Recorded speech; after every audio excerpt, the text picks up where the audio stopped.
irmãos.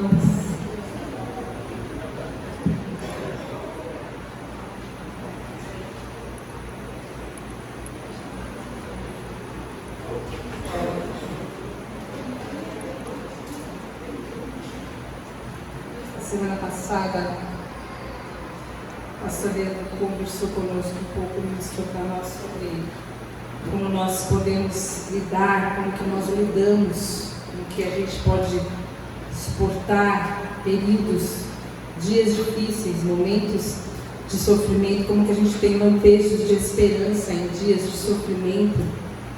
E nós ainda nessa semana conversamos um pouco com as mulheres sobre isso, à vista do que passaram Marta e Maria, esperando o Mestre Jesus nos dias em que o seu irmão Lázaro estava morto naquele túmulo. Tivemos um período de bastante troca e edificação no nosso tempo juntas, na sexta-feira, e o meu coração ainda pensava sobre esse período em que todos nós estamos envolvidos.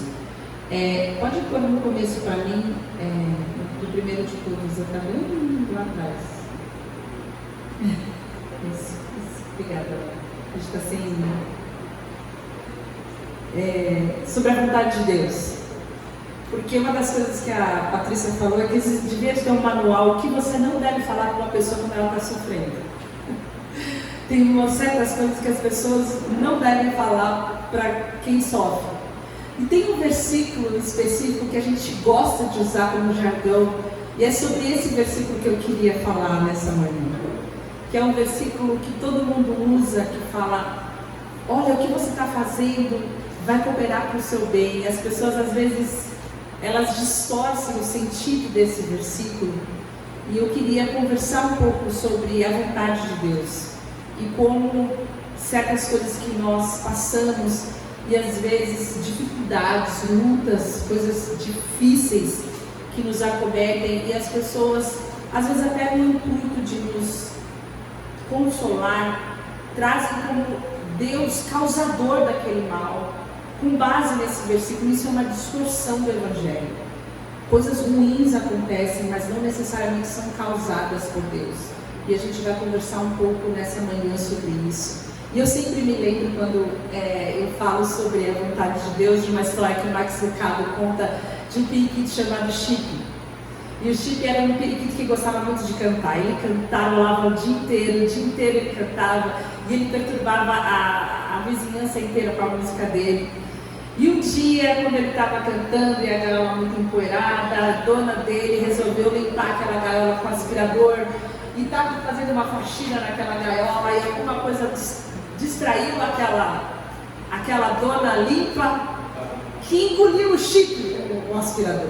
E o Chip, que estava cantando todo feliz, daqui a pouco estava dentro de um saco de aspirador, e quando ela catou o Chip, enfiou o Chip embaixo da torneira, e depois ele estava com muito frio, ela ligou o secador em cima do Chip.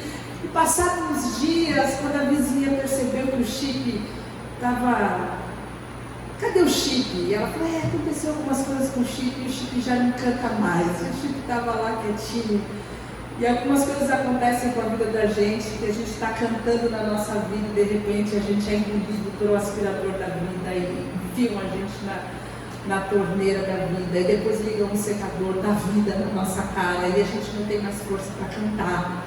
São as situações da vida que nos acometem de repente, e a gente fica o resto da nossa vida lembrando do tempo que a gente cantava, mas a gente não tem mais força para cantar.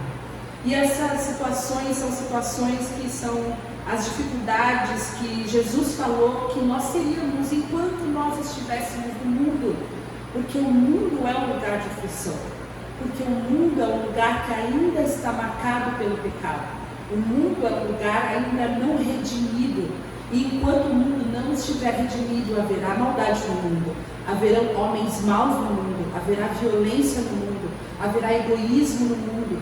E por causa dessa maldade, por causa dessas tribulações, por causa dessa violência, por causa de homens maus, nós sofreremos e nós teremos tribulações.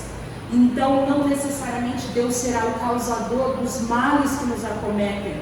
Por isso que nós não podemos usar alguns versículos de forma errônea para justificar as coisas ruins que nos acontecem. Então nós que temos falado sobre sofrimento, sobre essa força que nos move a vencer durante tantas coisas difíceis, no meio de oração e de esperança, aliados à presença consoladora do Espírito Santo de Deus, eu queria que a gente visse então o versículo 28 de Romanos 8, que acredito que seja um versículo que todos nós conhecemos. O versículo diz o seguinte: sabemos que Deus age em todas as coisas para o bem daqueles que o amam, dos que foram chamados de acordo com o seu propósito. Nós sabemos que Deus age em todas as coisas para o bem daqueles que o amam, dos que foram chamados de acordo com o seu propósito. E esse texto é muitas vezes mal interpretado, é um texto meio clichê, que ele é jogado na cara daqueles que estão sofrendo, muitas vezes fora de contexto, eu acredito que na maioria das vezes. Então a pessoa está lamentando, não necessariamente é que eu vou falar, mas Deus tem um propósito nisso daí, segura a onda que Deus tem um propósito nisso e vai ficar tudo bem, e a gente tem muita dificuldade de digerir essas coisas. E a primeira fase desse primeiro texto, o primeiro trecho desse texto fala: sabemos que Deus age. E nós sabemos que Deus age. Chega uma hora da nossa vida que a gente passa um tempo com Deus, mesmo o Pedro, que está criado aqui no Evangelho, que viu tantas coisas na vida dele, na vida da família dele, na vida da avó, que conhece Deus, sabe que Deus age. A gente sabe que Deus age. Não é, Vini? Vini está aqui desde bebezinho, sabe que Deus age. A gente sabe que Deus age porque viu Deus agir. A gente ouve histórias, a gente viu milagres de Deus na nossa vida, na vida da nossa família. O Amaro, então, podia contar quantas vezes que viu Deus agir, sabe que Deus age. Tem uma coisa que o cristão sabe, é que Deus age, sabe que Deus age. Tem uma certeza que a gente tem que ter na nossa vida, na nossa caminhada com Deus, é que Deus é um Deus que age. Além dessa experiência que nós temos pessoal com Deus, do Deus que é o nosso Deus, que é o nosso Salvador, nós sabemos porque nós conhecemos a sua palavra. Nós sabemos que Deus age mesmo que a gente não veja, porque nós vivemos da fé. A palavra fala que o justo vive da fé. O que é a fé? A fé é o firme fundamento das coisas que a gente não vê, mas a gente espera. Ainda que a gente não veja, a gente espera que Deus está agindo, que Deus está fazendo. Nós vivemos da fé, nós vivemos dessa expectativa, nós vivemos daquilo que nós esperamos. E a fé é justamente para esses dias de medo, para esses dias de dúvida, para esses dias nublados, para esses dias em que a gente foi sugado, para esses dias em que a gente foi pego de surpresa. E uma coisa que nós entendemos é que Deus tem uma vontade soberana, e é sobre essa vontade soberana que eu queria guardar 2 minutos da sua atenção. Deus tem uma vontade que ela é realizada de acordo com a vontade dele, independente da nossa cooperação. Ele é soberano. Deus é Deus. Ele faz o que Ele quer, como Ele quer, quando Ele quiser e da forma que Ele quiser. Independente da nossa vontade, independente da nossa oração, independente da nossa participação. E isso é uma realidade que nós precisamos aceitar. Deus é Deus. Ele é o Senhor e nós somos os servos. Ele é Deus. E Ele tem uma vontade soberana sobre todas as coisas. Quando Deus quer agir, ninguém pode impedir Deus agir. A porta que Ele abre, ninguém fecha. A porta que Ele fecha, irmãos, ninguém abre. Ninguém abre. Você pode orar quando você quiser, quando Deus fecha, quando Ele quer fazer, quando Ele manifesta o poder dEle. É assim que é. Ele decide livremente. Ele tem todo o poder, Ele tem toda a capacidade. Ele é todo poderoso. E Ele é soberano, Ele é Deus. E Ele tem também uma vontade moral, além da vontade soberana dele. Pode passar para mim, né, por favor. Ele tem uma vontade moral. E a vontade moral de Deus, ela é revelada na palavra. A vontade moral de Deus é a vontade que revela o caráter de Deus. E a vontade que está nas Escrituras. Se você quer saber qual é a vontade de Deus, você precisa ler a Bíblia. O que Deus quer? Ler a Bíblia. Ler as cartas. Paulo diz muitas coisas que Deus quer. Jesus fala muitas coisas sobre a vontade de Deus. Jesus passou 3 anos ensinando como amar, como perdoar, como cuidar, como você olha os pecadores, como você cuida com compaixão dos necessitados. Jesus ensinou muitas coisas. Ele teve 3 anos para nos ensinar a como sermos de acordo com a vontade de Deus. Se você quer conhecer a vontade de Deus, leia a palavra. Ele nos ensina a sermos solidários, a praticar misericórdia, a como termos relacionamentos íntegros, a honrar as nossas promessas, a não sermos avarentos, a não sermos gananciosos, a sermos gentis, a sermos íntegros. Se você quer saber a vontade de Deus, leia essa palavra. Você pode saber como você pode ser um bom marido, como você pode ser uma boa esposa, como você pode ser um bom filho, como você deve honrar os seus pais, como você pode ser um bom amigo, como você pode ser solidário, como você deve interceder pelos seus amigos, como você pode carregar o seu amigo no momento de aflição. A palavra diz como nós devemos seguir a nossa vida, conduzir a nossa vida de acordo com a vontade de Deus. Então existe a vontade soberana de Deus e a vontade moral de Deus, aquilo que Deus quer, aquilo que Deus deseja, aquilo que foi revelado na sua palavra.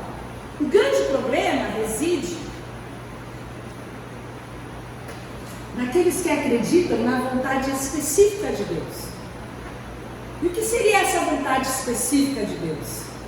Essa vontade específica de Deus é muito assemelhada a uma prática pagã do determinismo. São aquelas pessoas que acreditam que Deus tem um plano específico, detalhado para cada pessoa em particular. Então Deus tem um lugar onde você vai estudar, a pessoa com que você vai casar, o emprego que você vai ter, a cidade onde você vai morar. Então se chove naquela hora, ou se não tem vaga naquele lugar, naquele momento, e as pessoas vivem dentro dessa vida como se cada milímetro de acontecimento na sua vida tivesse uma intervenção direta de Deus, da ação de Deus. E esse conceito da vontade específica de Deus, a crença de que tudo que acontece está relacionado com uma intervenção direta de Deus. Se você ficar doente, se você é demitido, se você tem um carro roubado, se a sua viagem, se você comprou uma viagem, 1, 2, 3 milhas, se essas coisas acontecem na sua vida e Deus tem alguma coisa a ver com esse tipo de coisa, de que tudo foi causado por Deus, gera uma manipulação religiosa absurda. Porque aí você vai perguntar para a irmã fulana de tal que vai subir no monte, ela vai vir te dizer por que é que isso está acontecendo na sua vida, e vai dizer o que você precisa saber para poder liderar isso que está acontecendo na sua vida, e Deus vai dizer qual é a vontade dele, qual é o próximo passo que você vai dar. E isso tem trazido muita dor de cabeça ao longo da vida do evangelho que a gente conhece, entre aspas, da vida da igreja. E é isso que acontece quando você crê que Deus tem uma decisão milimétrica em cada circunstância da sua vida. Cada escolha que você vai tomar, essa escolha não é sua, você não é livre para tomar as suas escolhas. Deus tem que revelar qual é a milimétrica escolha que você vai fazer. E o perigo desse pensamento, que mais se parece com a prática pagã do determinismo, do fatalismo, da crença do destino, é que nós esquecemos que Deus fez o homem livre.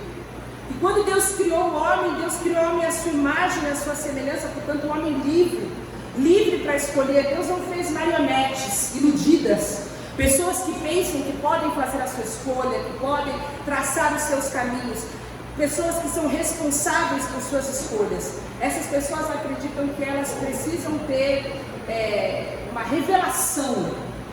Essa é a palavra, uma revelação a cada passo que você dá. Então, nós entendemos que existe um perigo muito grande aí. Mas há um mistério no meio disso. Porque quando nós cremos que Deus está agindo, e a primeira coisa que nós falamos sobre é a vontade soberana de Deus. Quando nós cremos que Deus está o tempo todo trabalhando, nós também cremos que Deus, por ser Deus, e por ter realmente uma vontade soberana, Ele pode sim, a qualquer momento, sem nos avisar, intervir diretamente na nossa vida, fazendo o que Ele quiser, da forma que Ele quiser, E aí muitas pessoas podem vir trazer os seus testemunhos, como o André, por exemplo, poderia trazer o testemunho de um acidente de moto, como que a vida dele foi transformada depois de um acidente de moto. Porque Deus muitas vezes intervém nas nossas vidas, sim, da maneira que Ele quer, da forma que Ele quer, para transformar a nossa vida e estabelecer sim o propósito dele, porque Ele é Deus e Ele faz o que Ele quiser. Mas existe a vontade permissiva de Deus, mas não necessariamente as desgraças que acontecem na nossa vida são causadas por Deus. E essa é a grande diferença. E esse é o grande mistério. Deus não é a causa de tudo que acontece, mas existe a permissão de Deus para que muitas vezes a vontade dele seja revelada. 3 princípios que nós precisamos guardar, eu já falei isso aqui outras vezes na nossa comunidade, sobre a vontade de Deus. A primeira delas é: coisas boas acontecem com pessoas ruins. Isso está na palavra de Deus. Coisas boas acontecem com pessoas ruins. É bíblico. Você vai ver isso, por exemplo, em Mateus 5,45. A palavra fala para que vocês se tornem filhos do vosso Pai que está nos céus. Ele faz nascer o seu sol sobre maus e bons e faz chover sobre justos e injustos. Coisa boa acontece com gente que não presta. Salmista não fala mais: poxa, tem gente que não vale nada lá, cheio de dinheiro, passando bem, ou aqui passando mal. Estava indignada aquele dia. Às vezes a gente fica também, né? Mas não pode. Coisa boa acontece com gente ruim. Outra coisa, pode passar, minha obrigada. Coisa ruim acontece com gente boa. Vocês lembram da história que Jesus contou sobre a casa na rocha e a casa na areia? Tinha uma pessoa que ouvia e praticava as palavras de Jesus, e a outra que ouvia e não praticava as palavras de Jesus. Um que era um tolo e o outro que era um sábio. Aí você fala: aquele que ouvia e praticava as palavras de Jesus, a chuva só caiu na casa do que ouvia e não praticava. A chuva só caiu lá, o rio só correu lá, a água só subiu na casa daquele. Não, a chuva caiu na casa dos dois, a água subiu na casa dos dois, a inundação caiu na casa dos dois. Os adventos, as circunstâncias ruins acontecem para pessoas boas e para pessoas ruins. Qual é a diferença? Mateus 7 conta a diferença. A diferença é que quem tem a vida sustentada, que ouve e pratica as palavras de Jesus, é sustentado na adversidade. A casa de quem ouve as palavras de Jesus e não pratica, ela cai. E a palavra fala: é grande a sua queda. Mas quem ouve e pratica as palavras de Jesus passa a maior perrengue, passa a maior dificuldade, mas porque vive debaixo da vontade de Deus, a casa fica firme, porque a casa está sustentada na rocha. Então coisas ruins acontecem com pessoas boas, que não são bem boas, né, gente? Porque bom é Deus, né? A gente é bom porque a gente foi justificado por Jesus, pelo sangue de Jesus. E a última coisa, que é um princípio bíblico, é que as pessoas colhem o que elas plantam.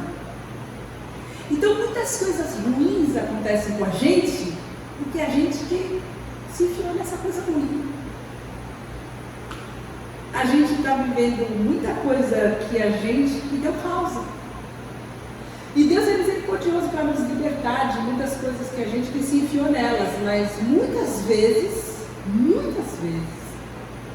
a gente vai ter que se lembrar daquele versículo que fala: do que se queixa o homem? O homem se queixa dos seus próprios delitos e dos seus próprios pecados. Ele se enfiou numa enrascada e agora está lá, tentando culpar Deus.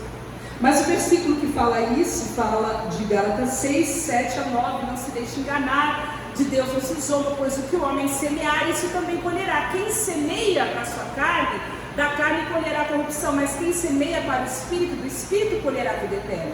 E não nos cansemos de fazer o bem, pois no tempo próprio colheremos se não desanimarmos.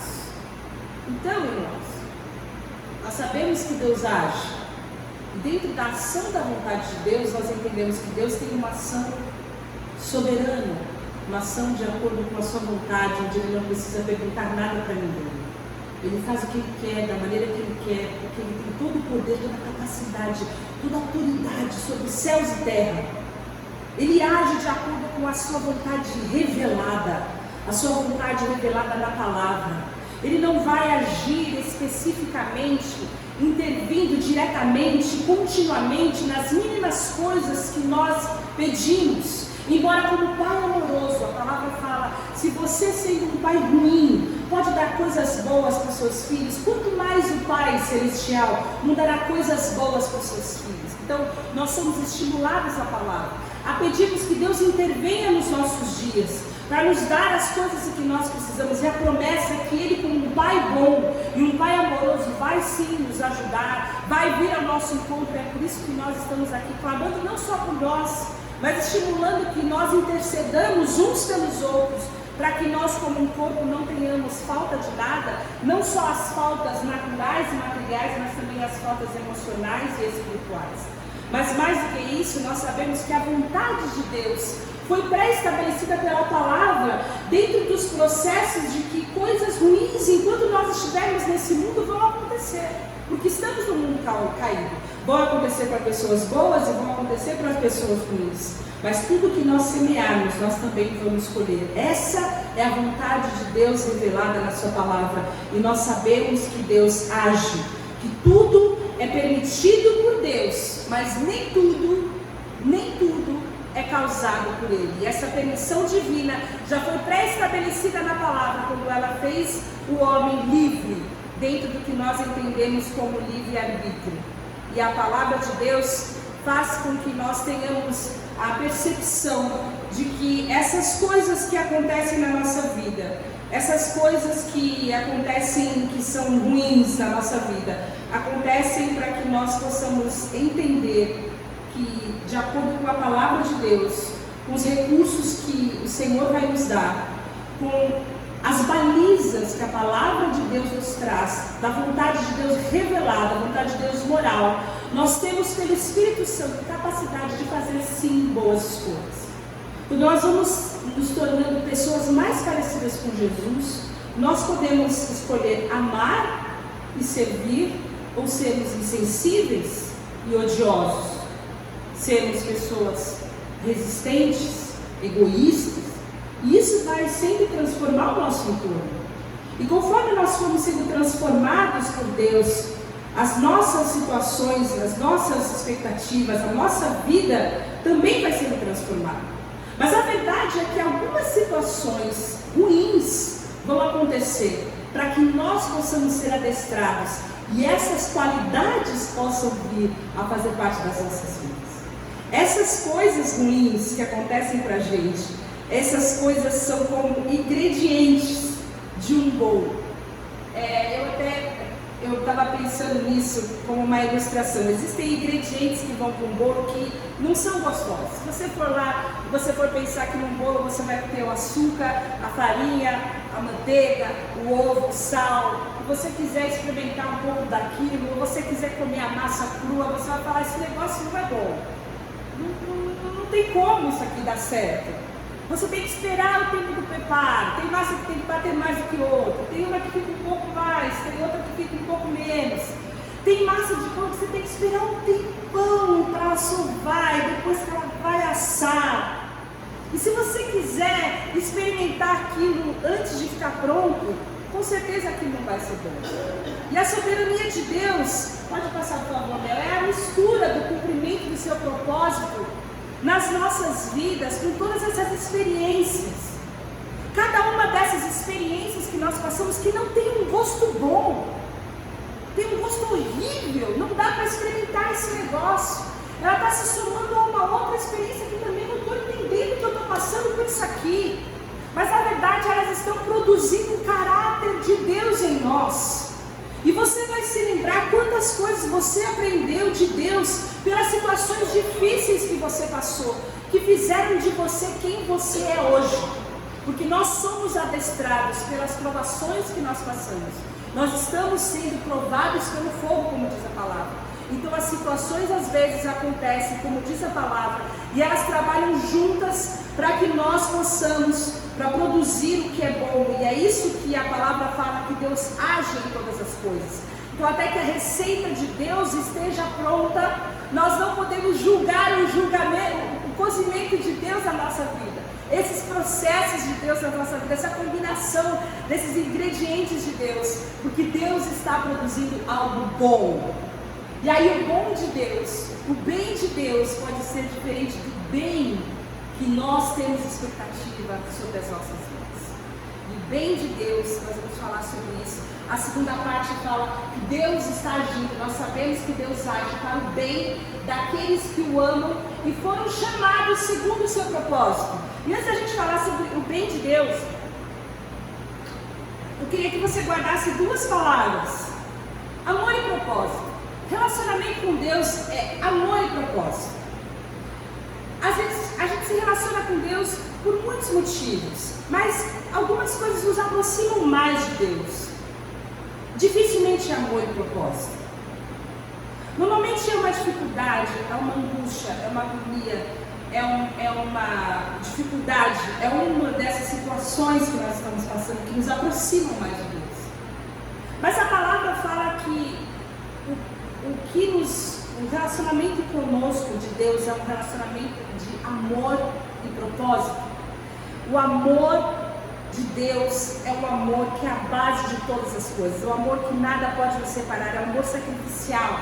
Você precisa pensar e tentar dimensionar esse amor de Deus, esse amor doador, esse amor de entregar o filho, esse amor que não mediu nenhuma consequência, esse amor de dar o seu próprio filho, o amor do filho de sofrer, de se entregar, de vir homem, de vir menino, de sofrer, de ser servo, de passar necessidade, de ficar cansado, de sofrer em seu corpo, de ser açoitado, de ser exposto nu, de sofrer a morte, de ser julgado, de ser injustiçado, de sofrer o que ele sofreu em seu corpo por amor. Nós precisamos dimensionar o que é o amor de Deus para poder entender como nós estamos nessa relação com Deus, antes de querer o bem de Deus.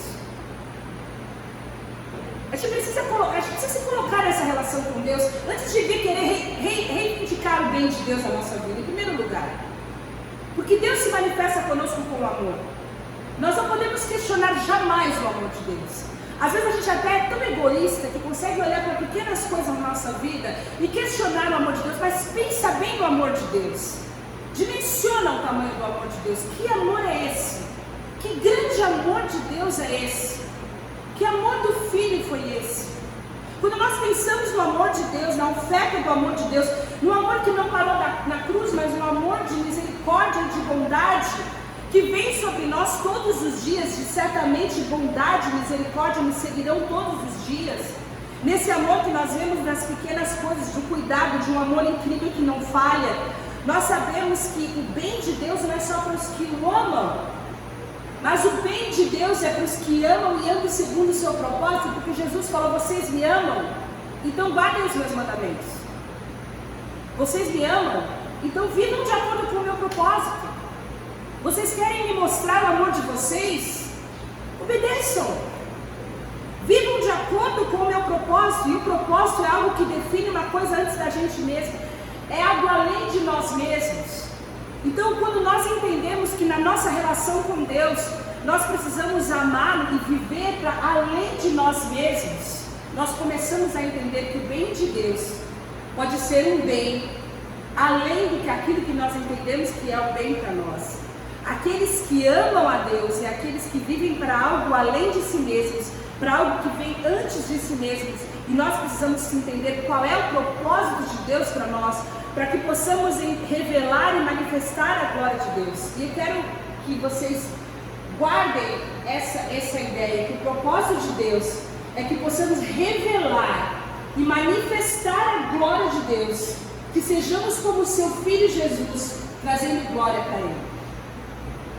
Quando nós entendemos isso, que na nossa relação com Deus existe um propósito, que aonde nós estejamos, no trabalho que nós fazemos, nas atividades diárias que nós temos, nas relações que nós temos, aonde nós estamos, nas realidades que nós estamos inseridos, ali naquele lugar, é um lugar de manifestar a glória de Deus e de ser parecido com Jesus, de que as pessoas olhem para nós e vejam lampejos de Jesus, amor de Jesus, graça de Jesus, bondade de Jesus, perdão de Jesus, olhos de Jesus, abraço de Jesus, acolhimento de Jesus. Então, nós entendemos isso. Nós começamos a entender que há uma relação de amor e há uma relação de propósito. E a base desse versículo é o versículo seguinte do 28 ao 29. Pois aqueles que de antemão conheceu, também os predestinou para serem conformes à imagem de seu Filho, a fim de que ele seja primogênito entre muitos irmãos. Deus nos conheceu antes da gente vir à existência.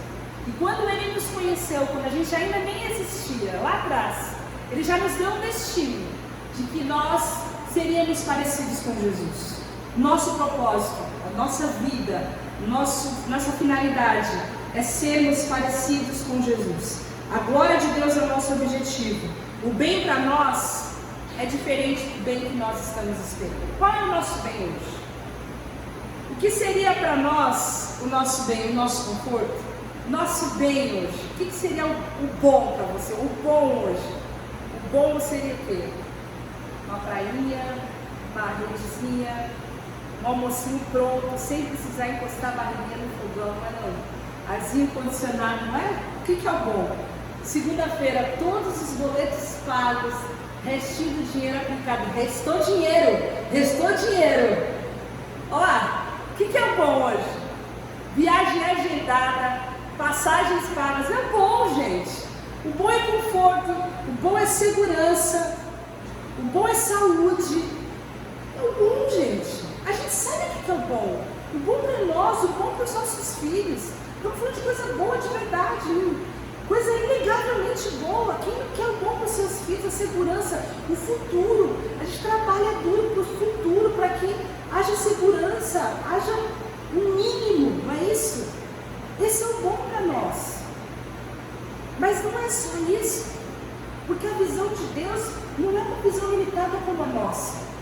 Porque Deus olha para nós como seres eternos. E para nós, o que é valoroso, para Deus não é. Então, quando Deus olha para nós, Deus olha para nós e vê que o nosso conforto, a nossa segurança, e isso que nós julgamos como alegria, isso não é pouco perto da glória que Ele tem para revelar em nós. A glória que Ele tem para revelar em nós está na nossa similaridade, com a nossa semelhança com Jesus. E é por isso que nós passamos por tantas situações difíceis, para que o nosso caráter seja forjado, para que a gente deixe de ser egoísta e a gente passe a ser generoso como Jesus é. Às vezes a gente passa por uma situação para poder depois olhar alguém naquela mesma situação e falar: cara, eu já passei por esse negócio, eu sei como é duro estar nesse lugar, eu posso ser generoso com essa pessoa aqui. E aí você é voz de Deus, você é boca de Deus, você é padaria de Deus naquele lugar, e aquela pessoa agora, o pão é nosso, porque você já passou por aquele negócio. E aí você é parecido com Jesus naquele momento. Você consegue entender? É isso que é o reino de Deus sendo estendido. Muitas circunstâncias acontecem porque o bem de Deus é diferente do bem nosso. Quantos processos Deus vai nos ensinar a humildade? Quantos processos Deus vai precisar para nos ensinar a sermos humildes, a sermos mansos, a sermos pacientes? Quantos processos Deus vai nos ensinar a sermos pessoas cheias de domínio próprio? Porque esse é o bem de Deus.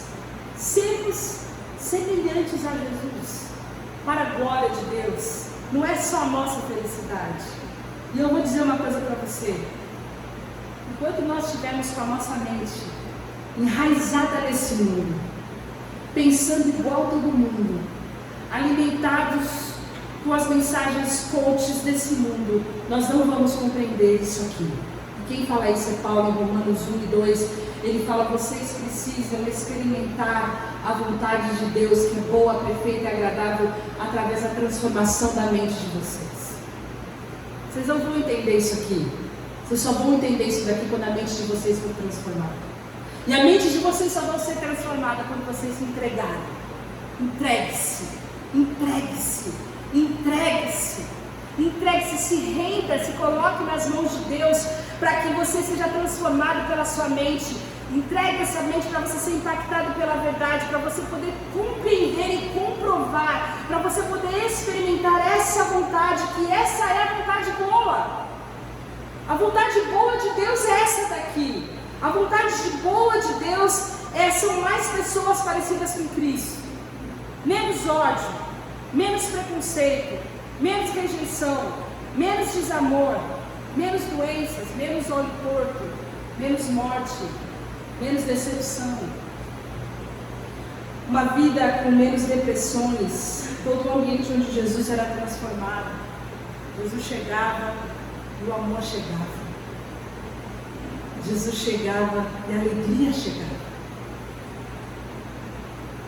Onde Jesus chegava, não tinha palavras de duplo sentido. Onde Jesus chegava, ele tinha olhos nos olhos. Ele tinha palavra de graça. Ele tinha palavra de sabedoria. Ele tinha riso solto. Será Jesus. Mais pessoas parecidas com Jesus. Mais graça, mais compaixão. Mais perdão. Mais glória sendo revelada. Esse é o bem de Deus, irmãos. O bem de Deus é muito diferente do bem do mundo. É muito diferente. E nós precisamos estar prontos para alguns processos que Deus está nos levando. Eu quero ler só 2 versículos. Pode passar 2, mais um, por favor. Eu estou convencido, Paulo fala, de que aquele que começou a boa obra em vocês, vai completar até o dia de Cristo. E 1 Pedro 5,10 fala que o Deus de toda graça, que os chamou para a sua glória eterna em Cristo Jesus, depois de terem sofrido durante um pouco de tempo, restaurará, os confirmará e lhes dará força e lhes porá sobre firmes alicerces. Eu creio que nós estamos passando por um período, e muitos dos irmãos têm passado por esses períodos. Muitos períodos, muitas situações que eu acredito que são obras em andamento. A gente podia ter uma camisetinha, né? Desculpa, estamos em obras. Para poder entender que é um processo. Mas são processos para que nós sejamos cada vez mais parecidos com Jesus. Faça essa oração. Naquilo que você está passando, fala, Senhor, o que eu preciso aprender nesse negócio aqui? O que me falta aqui? Para que eu possa aprender, para que eu possa ser transformado, para que a tua glória seja manifesta. Quantas pessoas glorificam a Deus no meio da adversidade? Porque elas conseguem que Jesus seja visto por suas posturas, por sua fé inabalável. Você fala, cara, como é que essa pessoa consegue? Eu quero ser como essa pessoa. Que nós sejamos referência do amor de Deus, da graça de Deus, da força que vem do Senhor.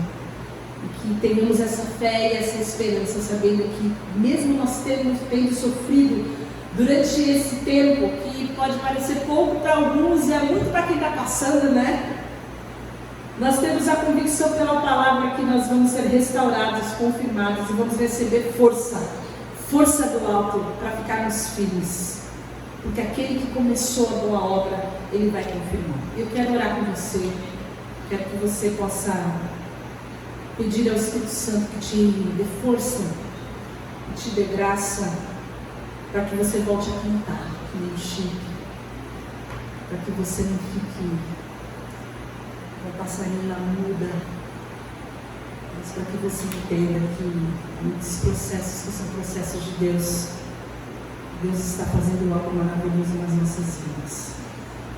Senhor, nós sabemos que o Senhor age, nós sabemos.